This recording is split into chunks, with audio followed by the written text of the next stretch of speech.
सदर पाकिस्तान आरिफ अलवी, गवर्नर सिंध इमरान इस्माइल और अली जैदी, इन तीनों अफराद ने एक 3 रुकनी कमेटी बनाई।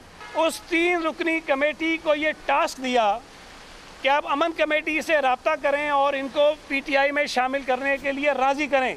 जो PTI का धरना था, उस धरने में भी अमन कमेटी के लोगों ने भरपूर तादाद में शिरकत की और वहाँ तकरीरें भी की। पीपल्स पार्टी और PTI फिर आमने सामने। तहरीक इंसाफ का अमन कमेटी से राबता था। 3 अरकान को कमेटी की पार्टी में शमूलियत का टास्क दिया गया। इमरान खान और हबीब जान की 2011 में फ़ोन पर बात हुई। हबीब जान ने तस्दीक की कि वो PTI में शामिल हुए। सईद गनी के संगीन इल्ज़ामात। अली जैदी साहब, जिनको मैं एक वो चवल कहता था, उस पर एतराज़ करते थे, लेकिन उन्होंने साबित अपने आप को किया है कि वो चवल नहीं है, वो महाचवल है। मतलब ये कि वो चवलों के भी सरदार हैं। हलीम आदिल शेख ने अपनी बेज़ाब्तियां मान ली। उम्मीद है इतराफ़ी बयान को देखा जाएगा। ज़रई ज़मीनों पर कमर्शियल बुनियाद पर काम की इंक्वायरी होनी चाहिए। नासिर शाह की प्रेस कॉन्फ्रेंस। नैब पर एतमाद नहीं, वो PTI लीडर के खिलाफ कार्रवाई करेगा। सईद गनी के अली जैदी पर भी तंज के निश्तर।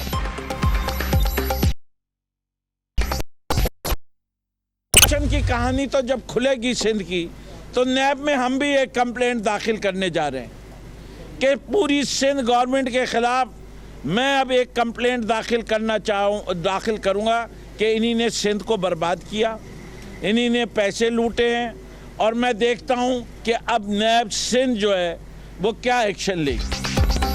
तहरीक इंसाफ का सिंध सरकार के खिलाफ नैब जाने का ऐलान। सूबाई हुकूमत की बदउनवानी बेनकाब करते रहे हैं। करप्शन करने वालों की तहरीक इंसाफ में कोई गुंजाइश नहीं। फिरदौस शमीम नकवी। सूबे में हर काम पर 52% रिश्वत ली जाती है। 256 एकड़ जमीन के मामले में कोई सदाकत नहीं। रिकॉर्ड मौजूद है। हलीम आदिल शेख, फूलन देवी का भी जिक्र।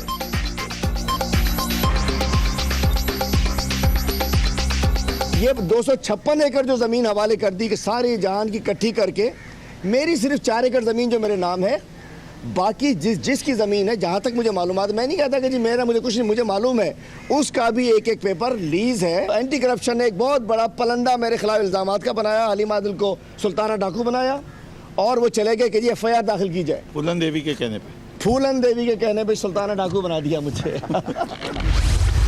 मुनशियात फरोश सूबाई वज़ीर ने असल मसले से तवज्जो हटाने की कोशिश की।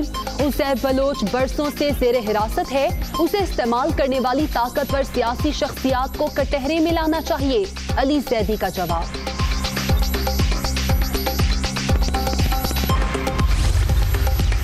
एक इंटरनेशनल एजेंसी को भी नहीं ट्रीट करते, सूबे को उस तरीके से ट्रीट करते। पहला साल आपका आता है तब्दीली का, कोई कोविड नहीं था, कोई सैलाब नहीं आया, कोई कुदरती आफत नहीं आई सिवाय PTI के। गिलगित बल्तिस्तान में जो वैक्सीन नहीं इस्तेमाल करनी थी, कोई जो डिस्ट्रॉय कर देनी थी, वो इस्तेमाल हुई। इस साल ज़्यादा केस उसके हुए। मौजूदा हुकूमत के पहले साल मुल्क में तहरीक इंसाफ के सिवा कोई आफत नहीं आई थी। जिस तरह विफाक सिंध को ट्रीट करता है, ऐसे तो इंटरनेशनल एजेंसी को भी नहीं किया जाता। हम इसलिए बुरे हैं कि सूबों की बात करते हैं। टिड्डी दल के मामले पर कोई मुशावरत नहीं की गई। मुराद अली शाह की प्रेस कॉन्फ्रेंस के इलेक्ट्रिक बोर्ड में सूबाई अरकान की शमूलियत का मुतालबा। गिलगित बल्तिस्तान में नाकाबिल इस्तेमाल पोलियो वैक्सीन के इस्तेमाल का इल्जाम। हुकूमती वार्निंग का असर के इलेक्ट्रिक का कराची में गैर एलानिया लोड शेडिंग खत्म करने का दावा। मलीर, शाह फैसल, गडाब, सुरजानी, कोरंगी, लियारी, लांठी समेत कई इलाकों में बिजली की बंदिश का सिलसिला जारी।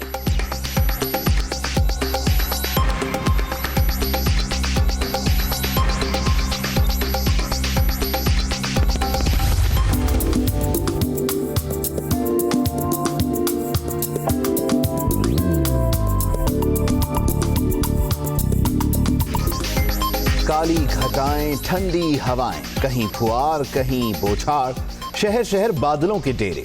लाहौर, पेशावर, फैसलाबाद और पत्तोकी में वक्फे वक्फे से बारिश। नशेबी इलाकों में पानी जमा, ट्रैफिक की रवानी मुतासिर। इस्लामाबाद, खैबर पख्तूनख्वा और बलूचिस्तान में मजीद बादल बरसने की पेशगोई। मुल्क में गरीबों के लिए घर बनाना इंतहाई मुश्किल। हुकूमत ने तामीरात के शोबे में तारीख का बेहतरीन पैकेज दिया। रुकावटें दूर करने के लिए इदारा भी बना दिया। सरमायाकार मौके से भरपूर इस्तेफादा करें। वजीर तलात शिबली फराज और चेयरमैन नया Pakistan housing scheme lieutenant general Anwar Ali की प्रेस कॉन्फ्रेंस। गुलाम सरवर खान के खिलाफ असासा जात केस में अहम पेशरफ्त। महकमा रेवेन्यू रावलपिंडी ने वफाकी वजीर के असासों का रिकॉर्ड नैब के हवाले कर दिया। एहतिसाब ब्यूरो का FBR और इलेक्शन कमीशन से भी रिकॉर्ड लेने का फैसला।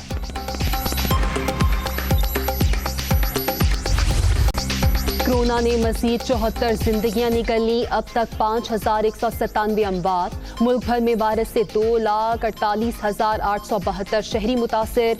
सिंध में 1,03,836, पंजाब में 86,556 मरीज, खैबर पख्तूनख्वा में 30,078, बलूचिस्तान में 11,157 केसेस। खैबर पख्तूनख्वा हुकूमत ने ईद उल अजहा के हवाले से SOPs तय कर लिए। आबादी से दूर मवेशी मंडियां लगाई जाएंगी। कोरोना से निमटने के लिए महकमा सेहत की इस्तेदाद कार में इजाफा कर रहे हैं मुशीर इत्तलाआत कामरान बंगश।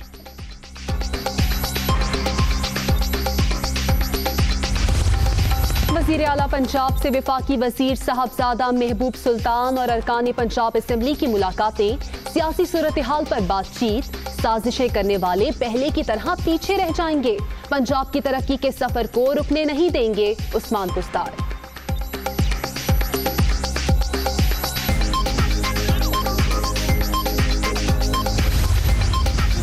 पाकिस्तान के अवाम आज भी वजीर आजम के शाना बशाना। सोशल मीडिया पर हैशटैग कप्तान का बढ़ता हुआ पाकिस्तान छा गया। तमाम दाखिली, खारजी और माशी मसाइल के हल के लिए सिर्फ इमरान खान से तवक्कुआत वाबस्ता हैं। फैयाजुल हसन चौहान।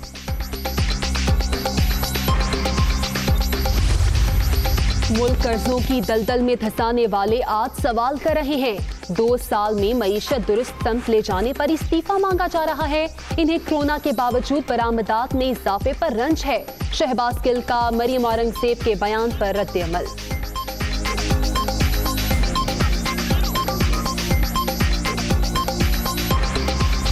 जैदी को बेवकूफों का सरदार करार दे दिया गया। सईद गनी ये कहते हैं कि फहमीदा मिर्जा को सिंध से जितवाया गया। हबीब जान ने दावा किया कि वजीर आज़म इमरान खान और अली जैदी हमारी हिमायत के बगैर कराची नहीं आ सकते थे। मोहम्मद अशहद की रिपोर्ट। कौन सच्चा कौन झूठा, JITs का तूफान थम ना सका। जियालों की खिलाड़ियों पर जमकर तनकीद। सईद गनी बोले अली जैदी ने नॉन इश्यूज पर शोर मचाया, अवाम का ध्यान हटाया। PTI और अमन कमेटी का गठजोड़ था। जिस तरह अली जैदी साहब, जिनको मैं एक वो चवल कहता था, उस पर एतराज़ करते थे, लेकिन उन्होंने साबित अपने आप को किया है कि वो चवल नहीं है, वो महाचवल है। मतलब ये कि वो चवलों के भी सरदार हैं। हबीब जान ने उन तमाम बातों की तस्दीक की है कि कराची में होने वाले PTI के जलसे अमन कमेटी की वजह से कामयाब हुए और उसमें उनके लोग शरीक होते रहे। सईद गनी ने दावा किया कि फहमीदा मिर्जा को सिंध से जितवाया गया। उन्होंने कहा लियारी में जो कुछ हुआ उसके जिम्मेदार जुल्फिकार मिर्जा हैं। जुल्फिकार मिर्जा तमाम बातों का खुद एतराफ कर चुके हैं। जुल्फिकार मिर्जा जिनको ये साहब कहते हैं, वो तो हो रहे हैं। 2015 में अपने एक TV इंटरव्यू में जब उससे पूछा गया कि भाई ये जो सारी चीज़ें आपने की थी जब आप वज़ीर दाखिला थे, आपने किसी के कहने पे की थी? वो साहब फरमाते हैं मैंने किसी के कहने पे नहीं की थी, मैंने सारी चीज़ें खुद की थी। नासिर हुसैन शाह ने वजीर आजम से नैब की तफ्तीश के दौरान हलीम आदिल को PTI की सदारत से हटाने का मुतालबा कर दिया। अजमल वजीर साहब को मुशारत जो थे, मशीर थे, वहाँ से हटा दिया गया KP की गवर्नमेंट ने। तो आज प्राइम मिनिस्टर साहब, इनको भी जो ये सदर है PTI के, उससे हटा दिया जाएगा क्योंकि इन्होंने खुद एतराफ़ कर लिया। सिंध के वजीर तालीम ने कोरोना की सूरत हाल के मुताबिक स्कूल्स खोलने का ऐलान किया। कहा हालात बेहतर रहे तो सूबे में 15 सितंबर से स्कूल्स खोल दिए जाएंगे। इसी के रद्द-ए-अमल में पाकिस्तान तहरीक इंसाफ के रहनुमा फिरदौस शमीम नकवी ये कहते हैं कि सिंध हुकूमत के खिलाफ नैब में अपील करने जा रहे हैं। सूबाई हुकूमत की बदउनवानी बेनकाब करते रहेंगे, करप्शन वालों की तहरीक इंसाफ में कोई गुंजाइश नहीं। जबकि हलीम आदिल शेख ने कहा कि सूबे में हर काम पर 52% रिश्वत ली जाती है। एंटी करप्शन ने एंटी करप्शन को मेरे पीछे लगा दिया। जो शख्स पाकिस्तान तहरीक इंसाफ में आता है और इस पार्टी का मेंबर बनता है, उसको पता है कि इस पार्टी के लीडर ने बाकायदा ऐलान किया है कोई करप्शन करेगा वो पार्टी में नहीं रहेगा, कोई मुल्क में करप्शन करेगा वो भी नहीं रहेगा। और इसका सबूत तो कल ही दिया है। एक ऑडियो रिकॉर्डिंग आई है, केपी में एक्शन हो गया है। हमारे यहाँ ये वाले नहीं है कि मिस्टर 10% और 90% के बीच में जो लोग चल रहे हैं, हर किसी ने अपनी परसेंटेज मुकर्रर कर ली है। और सिंध गवर्नमेंट में जो काम होता है उसके अंदर 52% रिश्वत जाती है। करप्शन की कहानी तो जब खुलेगी सिंध की, तो नैब में हम भी एक कंप्लेंट दाखिल करने जा रहे हैं कि पूरी सिंध गवर्नमेंट के खिलाफ मैं अब एक कंप्लेंट दाखिल करूंगा कि इन्हीं ने सिंध को बर्बाद किया, इन्हीं ने पैसे लूटे हैं। और मैं देखता हूं कि अब नैब सिंध जो है वो क्या एक्शन लेगी। अगर सिर्फ नैब की एक होती, नोटिस होता, हमें अभी तक नोटिस भी नहीं है, इंक्वायरी भी नहीं है, कंप्लेंट कोई गई है उसकी उन्होंने तफसीलात मंगाई हैं जो उन्हें मंगानी चाहिए, हम जाते हैं उसमें। लेकिन कल जिस अंदाज से आप लोग जाइएगा, अपने जहाँ से भी ये फैलाया गया और ये सारा कुछ पीपल्स पार्टी का मीडिया सेल इन पेपर्स को चलाते हैं, एंटी करप्शन ने एंटी करप्शन को मेरे पीछे लगा दिया। और दिसंबर 2019 तक, 20 जनवरी 2018 से 19 जनवरी 2019 तक एंटी करप्शन ने मेरे खिलाफ इंक्वायरी की। होता क्या था, हर 15 दिन बाद एक नोटिस निकलता था, मीडिया में खबरें चलती थी। उसके बाद एंटी करप्शन, आप सब जानते हैं किसके कंट्रोल, एंटी करप्शन ने एक बहुत बड़ा पलंदा मेरे खिलाफ इल्जामात का बनाया। हलीम आदिल को सुल्ताना डाकू बनाया और वो चले गए कि जी FIR दाखिल की जाए। फूलन देवी के कहने पे सुल्ताना डाकू बना दिया मुझे। वफाकी वज़ीर अली ज़ैदी का कहना है कि एक मुनशियात फरोश रुकन असम्बली असल मामले से तवज्जो हटाने की कोशिश कर रहा है। सोशल मीडिया पर अपने पैगाम में तहरीक इंसाफ के रहनुमा अली ज़ैदी का ये कहना था कि उज़ैर बलोच कानून नाफिज करने वाले इदारों की तहवील में है, लेकिन जिन सियासी क़ुव्वतों ने उसे इस्तेमाल किया, जिनके नाम JIT रिपोर्ट में है, वो आज़ाद हैं। ऐसे लोगों को कानून की गिरफ्त में आना चाहिए।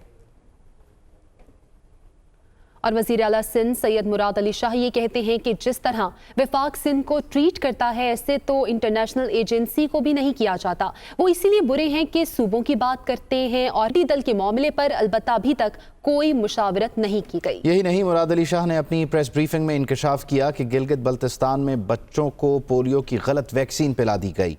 उन्होंने कि इलेक्ट्रिक बोर्ड में 2 या 3 सूबाई अरकान की शमूलियत का भी मुतालबा किया। सिंध बाकी सारे सूबों से कम से कम डबल है टेस्टिंग में। FPR निहायती एक जो है नाकाम इदारा बन चुका है। 15-16 में जब नवाज शरीफ साहब वज़ीर आज़म थे उस वक्त, इन्होंने हमारे को 7 अरब रुपए एक साथ का, आज 5वां साल है वो अपील रुल रही है नवाज शरीफ साहब के सामने, शाहिद खाकान अब्बासी साहब के सामने और इमरान खान साहब के सामने। मैंने ये चीज़ रखी। पिछली मीटिंग मुझे कहा गया कि हमारे से क्या वास्ता है, जाएं उनसे पैसे लें जो पिछली हुकूमत ने काटे थे। सूबे को ऐसे ट्रीट करते हैं जैसे एक इंटरनेशनल एजेंसी को भी नहीं ट्रीट करते, सूबे को उस तरीके से ट्रीट करते। बाकी सूबों के चीफ मिनिस्टर्स भी, मैं कब ये नहीं इसलिए कि पिछली भी गवर्नमेंट थी, अभी भी थी, वो मुझे कहते रहे मीटिंग में, हम तो बोल नहीं सकते, ज़रा आप ही हमारे बारे में हमारी तरफ से बोलें कुछ। तो वो स्पोक्समैन भी मैं बनाऊँ कई बार, इसीलिए पसंद नहीं हूँ। ये तो पिछले 2 साल तो एक डिज़ास्टर हुए। पहला साल आपका आता है तब्दीली का, कोई कोविड नहीं था, कोई सैलाब नहीं आया, कोई कुदरती आफत नहीं आई सिवाय PTI के। गिलगित बल्तिस्तान में जो वैक्सीन नहीं इस्तेमाल करनी थी, कोई जो डिस्ट्रॉय कर देनी थी, वो इस्तेमाल भी। इस साल ज़्यादा केस उसके हो रहे हैं। इन्होंने आके एक सोशल मीडिया के बंदे को, पोलियो का कोऑर्डिनेटर और पता नहीं चेयरमैन कहते हैं, जो भी उसका नाम है, वो कर दिया। उनका ख्याल ये था कि मीडिया में सिर्फ पोलियो की बातें कर देने से पोलियो ख़त्म हो जाएगा, उसको निकाल दिया। फिर लेकिन तब तक वो परमानेंट डैमेज कर गया। वफाकी वज़ीर इत्तलाआत शिबली फराज का बयान शामिल करते हैं। वो ये कह रहे हैं कि पोलियो एक बहुत बड़ा चैलेंज है और इस मामले में हमने काफ़ी बेहतरी कर ली थी, लेकिन कोरोना की वजह से पोलियो की तरफ तवज्जो में कमी आई जो कि नहीं आनी चाहिए थी। उनकी जानिब से मजीद कहा गया कि सिंध हुकूमत और इदारों से अपील करेंगे कि इस तरफ भी अपनी तवज्जो दें। तो पोलियो बहुत बड़ा चैलेंज है, उसमें काफ़ी हद तक अभी तक बेहतरी आ गई है। कोरोना की वजह से पोलियो की तरफ तवज्जो में कमी आई जो नहीं आनी चाहिए थी, ये भी उनकी जानिब से कहा गया। जहाँ तक पोलियो का ताल्लुक है, ज़ाहिर है कि ये एक बहुत बड़ा चैलेंज है हमारे मुल्क में और हम इसमें काफ़ी इसमें हमने इम्प्रूवमेंट कर ली थी, लेकिन बदकिस्मती से जब से ये कोविड शुरू हुआ है तो उसकी वजह से इसकी तरफ जो तवज्जो है उसमें कमी आई है, लेकिन जो कि नहीं आनी चाहिए। और ये चूँकि एक ऐसा अचानक हम पे पूरे मुल्क पे पूरी दुनिया पे ये एक ऐसा वायरस आया तो इसमें ज़ाहिर है कि इसको थोड़ी सी बेतवज्जी का वो हुआ, शिकार हुआ ये। लेकिन हम सिंध हुकूमत से भी अपील करेंगे और जो पोलियो को की जो कंसर्न